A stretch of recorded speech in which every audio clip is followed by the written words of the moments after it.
Aloha guys.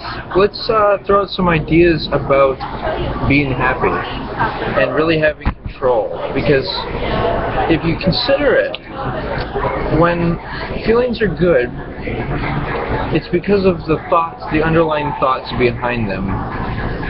The thoughts are what create a particular feeling. For example, if one thinks that work is going to be overly laborious and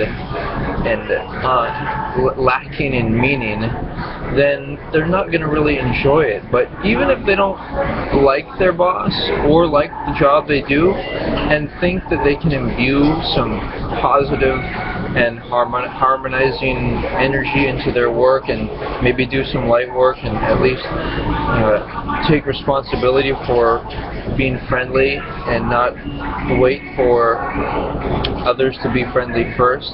You can see this often in a relationship with a child. The child will be rude and you might get upset, but especially with children and people who are not in a good mood, you've got to show them the kindness first. And another strategy is to avoid large-scale religion, because if you refer to yourself as being, for instance, a Christian or a Muslim, some of these people who likewise refer to themselves as such, they do acts against humanity, and so the strategy I've developed is to only limit the amount of people you refer to as your family or your fellow church members. Excuse me. And so the trick to doing this is by, even if you have quote-unquote family long distance, I don't refer to them as family. I only refer to as family people not only with similar goals as me, but who meet every week. And they're not work acquaintances, they're not friends, they are people who I associate with and see in real, on a regular basis. Another thought, you can consider identifying yourself as a world citizen. Now, how does that work? Because you may live in a country and you may so on and so forth, but you can do it. And there's this world passport made in Washington D.C. There's online, you can Google that, and so on. You see, the point is when you look at people, don't consider so much their ethnicity or culture, or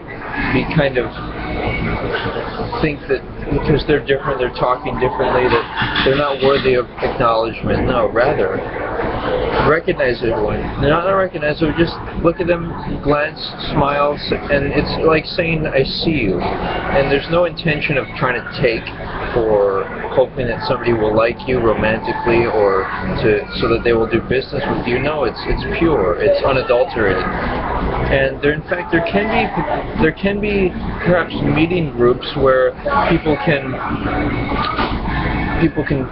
exchange ideas, and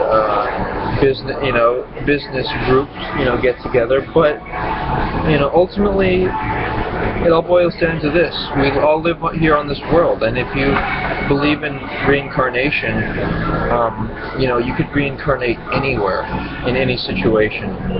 I think it's random.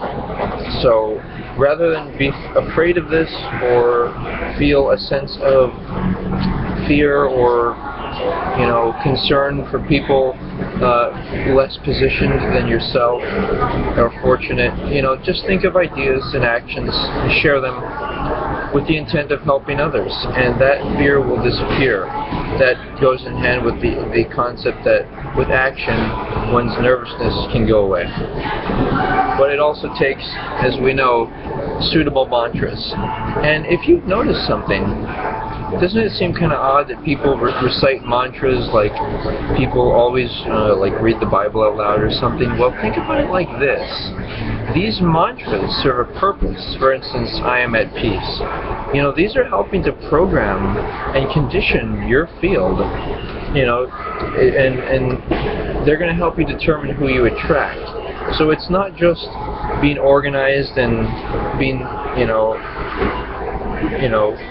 during your life, and scheduling, making sure things are not random, scheduling your work, scheduling time together with family.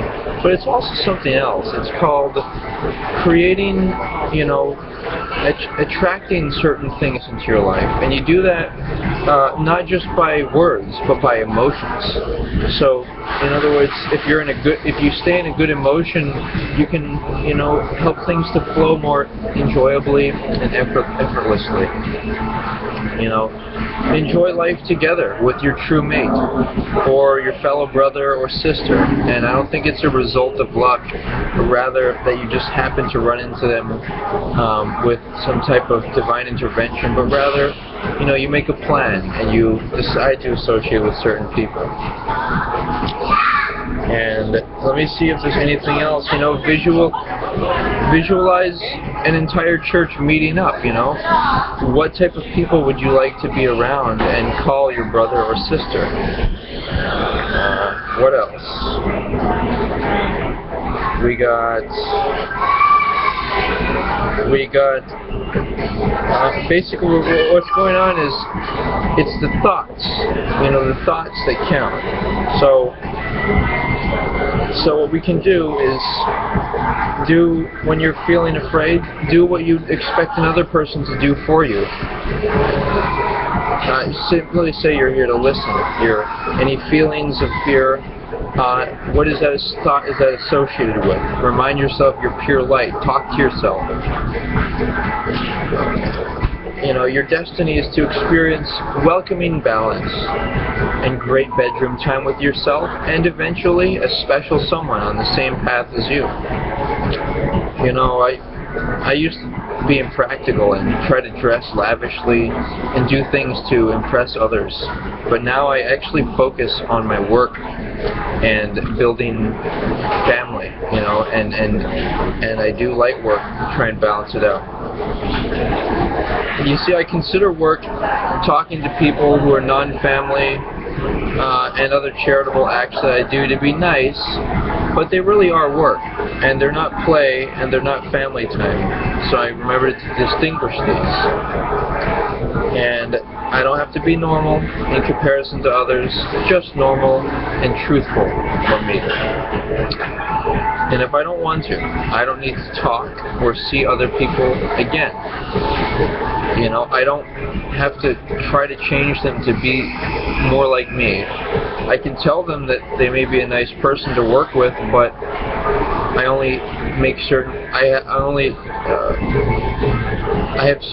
like to conserve my time for family, and then I can say something like, I go to a church, and would you like to check out my YouTube page to learn more about it? And then you could say, otherwise it's fine if you're not interested.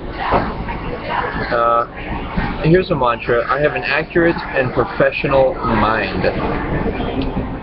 I must know I can trust myself completely. I can talk to myself anytime, and I'm proud of my beliefs. And in this sense, it would be easy for me to avoid interest in others, obsession with others, trying to change them, because I don't need anyone else to listen to me or feel cared for, because I am in my zone. And another issue is, I think the root issue, in fact, in quote-unquote seeking love, is that I felt that I have to get a spouse as soon as possible. And this is not something to be rushed. In fact, rushing is a red flag. If the person is trying to seduce you in person and not interested in talking via email to decide if you have likes or mutual interests, that's a red flag. And the point is, are you preparing for somebody? Who do you want in your life? What type of relationship? If it's marriage, I've got some ideas for you. And you want to get to know the person indirectly, maybe via their friends, a Facebook channel, a YouTube, not a Facebook channel, or YouTube channel rather, and make an effort to also make yourself and your life more transparent. That way you don't hide. What you want to do is you want to you want to make it inconvenient to pursue any secret relationships. So, you know, be proud of that you're single. Be proud of that you're working on yourself, okay? And what else? Do I have any other thoughts for you? Last but not least, I got a fortune cookie, and I'm so glad somebody else told me that I'm going to have a great day. What am I suggesting? That you tell yourself that you're going to have a great day, and a lovely life, and a wonderful spouse who will be on the same path as you. You don't need to be, it's not about being attracted to them. It's not about, you know, being able to fulfill each other's needs. You have everything you need. All you need after that is somebody to go on that path with you, and that's all you will accept, because you are royalty. You are either a prince or a princess. Are you with me? Aloha.